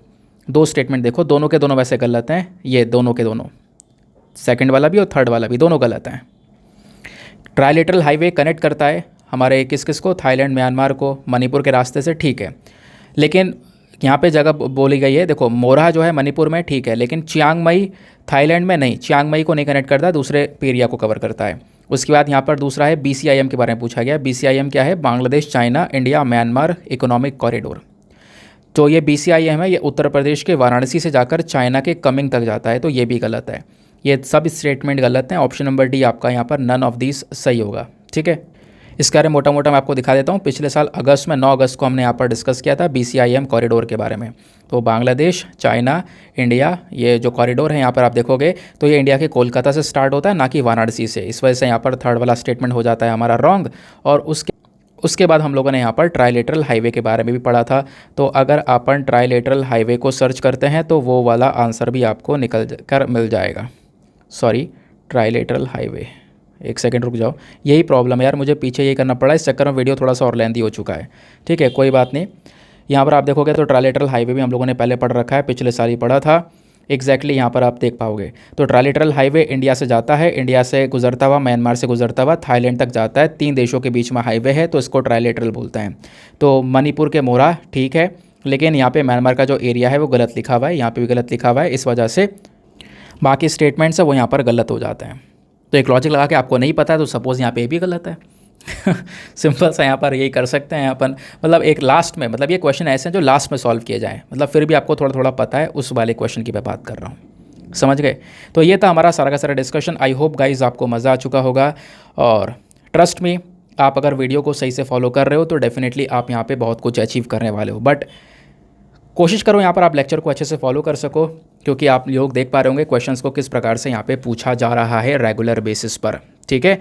तो चलो फिर मिलते हैं आप लोगों से, अपना ज़रा रिस्पॉन्स नीचे कमेंट सेक्शन मुझे ज़रूर से देना और बताना। देखो जो लोग नाराज़ हैं उनको भी यहाँ पर ये वीडियो शेयर करना, ऐसा नहीं है कि नहीं आया है, बहुत कुछ आया पड़ा हुआ, मैंने आपको प्रूफ के साथ में दिखाया है। कुछ और भी क्वेश्चंस हैं, वो क्वेश्चन मैं धीरे धीरे डिस्कस करूँगा, बट फिर भी हम 30 क्वेश्चंस लगभग डिस्कस कर चुके हैं। 30 क्वेश्चंस एक ही जगह से कवर हो पाना मतलब ये आपके लिए मोर देन इनफ है। और दोस्तों ऐसा नहीं है बाकी चीज़ें नहीं बता सकता हूँ, मैं बता सकता हूँ, लेकिन वो स्टैटिक पार्ट से पूछा गया। भाई आप किताब भी तो पढ़ोगे ना, आप तो मेरे पास सिर्फ 2 घंटा दे रहे हो आप मुझे दिन में, बाकी का जो 5-6 घंटा है वो तो आप यहाँ पे स्टैटिक बुक्स पढ़ रहे होंगे ना, किताब पढ़ रहे होंगे। बाकी क्वेश्चन वहाँ से आए दोस्तों, NCERT से क्वेश्चन आए, ज्योग्राफी के क्वेश्चन देखो NCERT से डायरेक्टली पूछे गए, ठीक है। तो मिलते हैं आपसे अगले वीडियो में, आज के लिए bye bye, have a nice day, thank you and Jai Hind.